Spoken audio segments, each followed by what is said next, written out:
நல்ல பக்குவமான பெண்கள் ஆண்களில் உண்மையையும் அன்பையும் காண்கிறார்கள். அவர்கள் சாப்பிட்டு தூங்குவதையும் கேட்டு அன்பை மதிக்கும் ஒருவரை விரும்புகிறார்கள். இந்த அரவணைப்பில் தங்கள் உணர்வுகளை பகிர்ந்து கொள்ளும் ஆண் அவர்களுக்கு மிகுந்த மகிழ்ச்சி தருவான்.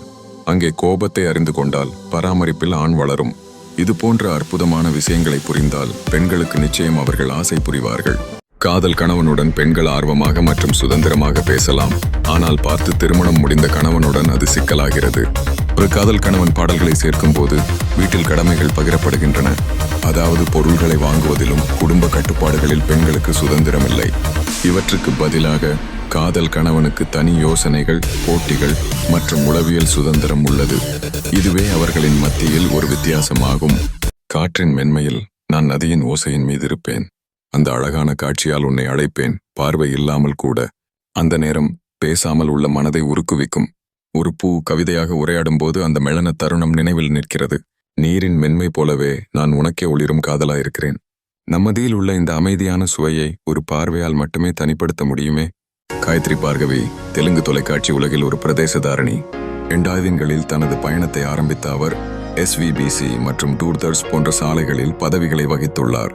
அவரது குரல் தெளிவும் ஆழமும் தமிழில் டப்பிங் கலைஞராகவும் அபூர்வமாக நீங்கள் கேட்டுக்கொள்கிறீர்கள்.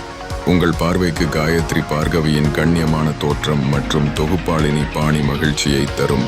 உன் அருகில் திரும்பி என் மனதில் ஒரு வாழ்வு தோன்றியது. அறிவில்லாமல் நீ சொன்ன வார்த்தைகள் என் உள்ளத்துக்கு வந்து சென்றன. உன் பார்வை அமைதியாக ஆனால் வலிவாக என் இருதயத்துக்குள் உளறியது. என் சிரிப்பில் உன் சிரிப்பு ஒலித்து இருந்தது. அந்த பிணைப்பு நேரங்களிலே அதன் தடங்களை விட்டது. உன்னை பற்றி யோசிக்கும் போது ஒரு ஜாதிகரமான சந்தோஷம் காண்டிருக்கிறது. நான் உன்னாலே அழகாகிய ஒரு நிமிஷத்தில் அழிக்கா இருதயத்தை உணர்கிறேன். சும்மா இருந்த ஆனா நீ பார்த்த உடனே ஒரு பூ போல மலர்ந்துட்ட. இந்த மஞ்சள் சேலை, இந்த ஜாதி பூ, இந்த சிவந்த ரோஜா, இது எல்லாம் எனக்காக இல்லை. உன் பார்வை மேல ஒரு முறை வரும்போது அந்த கண்கள் நிம்மதியா இருக்கணும் என்பதற்காக. என் நிமிஷத்தையே கவிதையா மாத்திடும் நீ. அப்போ உன்னை பார்த்த உடனே நான் ஒரு வரிசைதான் எழுதணும் போல உணர்ந்தேன். நான் வெறும் பார்வையில வந்தவள் இல்லை, உன் நெஞ்சில தடம் வச்சவளும் தான். உனக்கு என் புன்னகை நிசப்தமா தோணுதா அப்படின்னா கீழே ஒரு போடுங்க என் காதலுக்காக. ஒரு ஊரில் பணக்காரன் இருந்தான். எப்போதும் அறிவு வழியாக விற்கிறான். அவனிடம் ஒரு கேள்வி கேட்டு ஏழையினை கிண்டல் செய்தான். ஆனால் ஏழை விற்பனையால் 500 ரூபாய் கஷ்டம் வந்திருந்தான். பணக்காரன் தனது அறிவை சோதிக்க ரசிகர்கள் சந்திக்கிறான். ஆனால் அவனுக்கு பதில் தெரியவில்லை என்றால் 5000 ரூபாயை இழக்க வேண்டுமா என்பதை புரிந்து கொண்டான். இது அவருக்கு பாடமாக அமைந்தது. திருமணத்திற்கு பிறகு ஏற்படும் பிரச்சனைகள் உண்மையில் பல்வேறு காரணங்களால் இருக்கின்றன.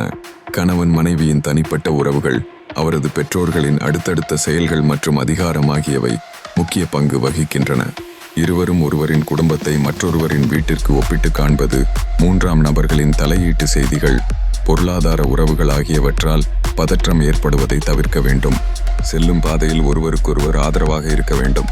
புதிய நகரத்தில் புதிதாக விழா குடியேறிய சண்டையினர் காலை காபி குடித்து குனிந்து இருந்தனர். அப்பகுதி மகளை கண்ட மனைவி புரியும் அளவுக்கு துணிகள் அழுக்காக இருப்பதை கூறினாள். ஆனால் கணவன் இதற்கெல்லாம் பொறுப்பேற்கவில்லை. திடீரென ஒரு நாள் அந்த மகள் சுத்தமாக துணிகளை துவைத்ததை கண்டார். கணவன் மனைவியின் அசம்பாவிதத்தை காலையில் தீர்க்கிறேன் என்று கொண்டு காபி குடிக்க ஆரம்பித்தான். திருமணம் என்பது வெற்றி மற்றும் தோல்வியின் வித்தியாசங்களை போக்கி காதலை தக்க வைத்துக் கொள்ளும் இடமாகும். கோபம் வரலாம், ஆனால் இருவருக்கு இல்லை வேறு இடங்களுக்கு செல்ல. உணர்ச்சிகள் வளர்வதற்கானது, விவாதங்களை வெல்வதற்கானது அல்ல.